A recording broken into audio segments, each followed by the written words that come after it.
Cantemus Domino, glorios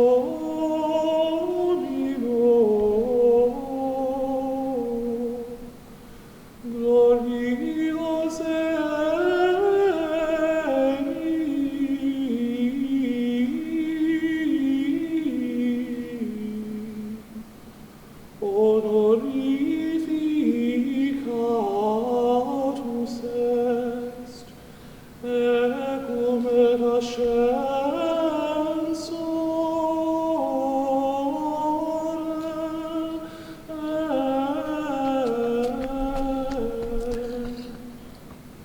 proiecit in mare.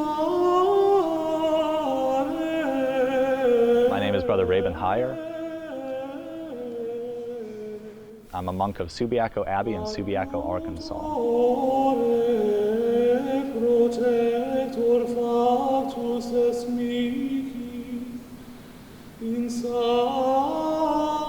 So one assignment I really enjoy is actually, you'll find this hard to believe, talking. And it's usually talking to like 3rd and 5th graders when different schools will ask us to come around and present, like, what's a monk? Who are they? These people exist still? We thought they died off in the 1500s. No, we're here, we're real. So what I love most about that age group of the like 8 to 12-year-olds is they still ask questions, and their questions are awesome. Like invariably, I'd say about like 80% of the time, the first question they ask, Brother, do all monks have to shave their heads? No, actually, we don't. Brother, are you allowed to talk? Yes, I am.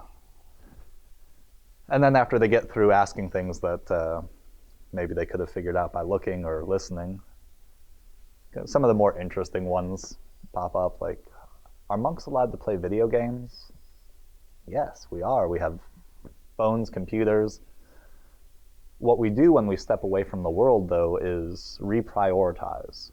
It's not about us or pleasing ourselves. One of the more irritating things that people say to me when they find out I've joined the monastery is, well, whatever makes you happy. Nope, that's not it. It's not about what makes me happy. When I started discerning, I thought that this would not make me happy. I just felt this nagging sensation to continue pursuing it. And really, it was just obnoxious. I jokingly told people I didn't join the monastery to be happy. I joined it to make God be quiet.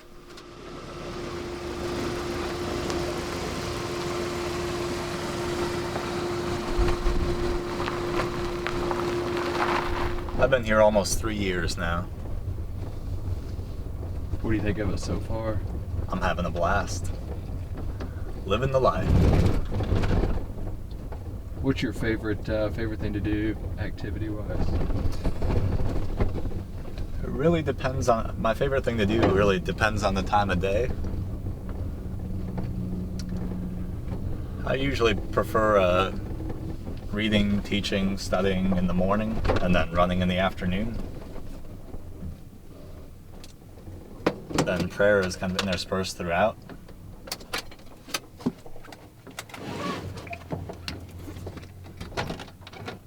Ready to go? Yeah.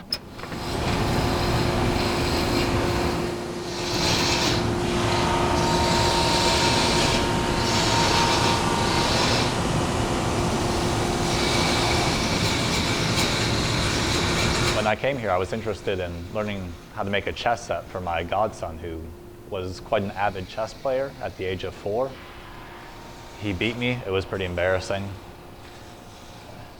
So Brother Jude was helpful enough to take me down here and spend the time to teach me how to do all of this. And were it not for him, I never would have done it. And he showed me how to essentially make a whole chess set from scratch, pieces, board, everything, in just a few hours, and gave me all the tools, all the direction I needed to start to learn on my own as well.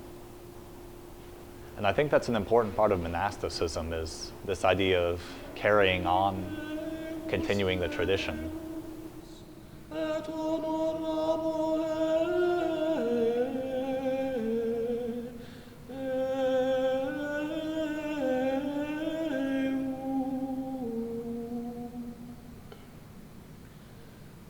Habemus patris mei,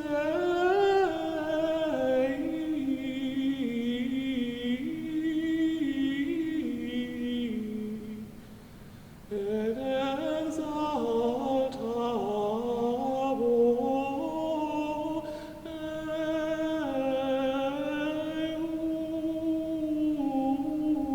eum. When people ask about how our lives led up to a certain point or how it led to a decision, I think it's almost too complex to answer.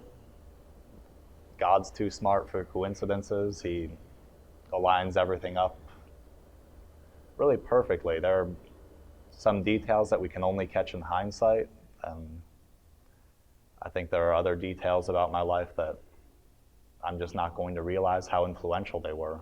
I've been blessed by a good Catholic family, supportive siblings, good parishes, good jobs. Tell him we still go to the Dairy Queen every now and then. He knows that without me telling him.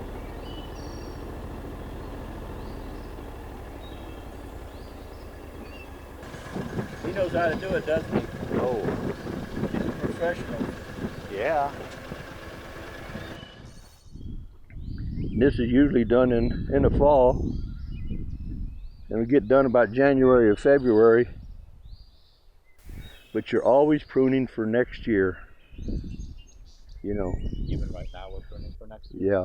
I went to school here as a boy and graduated, and then I went back and joined the Franciscans, and we had a school for younger boys in Arkansas, and we ran out of vocations and it got smaller, and I liked the community life, so I came back to Subiaco and I joined the Benedictines, and I've been back over here 25 years and 30 some odd years with the Franciscans.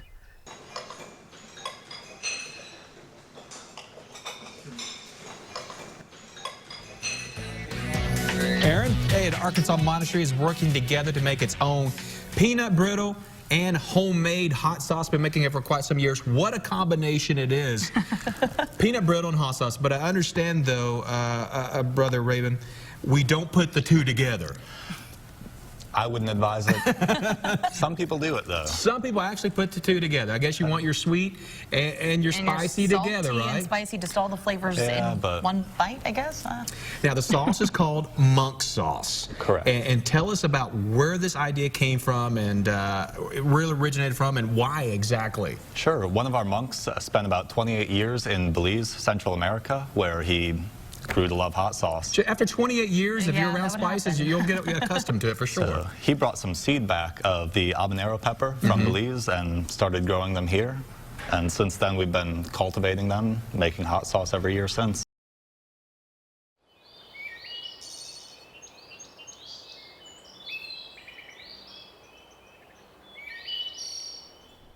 One of the important aspects of our life here is this concept of stewardship. We need to recognize, as even part of our vows, part of our life here, that nothing we have belongs to us individually. We're taking care of it for future generations, for the world even. In a certain sense, this isn't our monastery, it's the monastery of belonging to everyone else. We need to be here, we need to be available for people who want to come and visit, for people who want to enjoy the property, the buildings, the architecture. Whatever we have here, it's yours. I'll repeat that in a second when Brother Edward stops shoveling.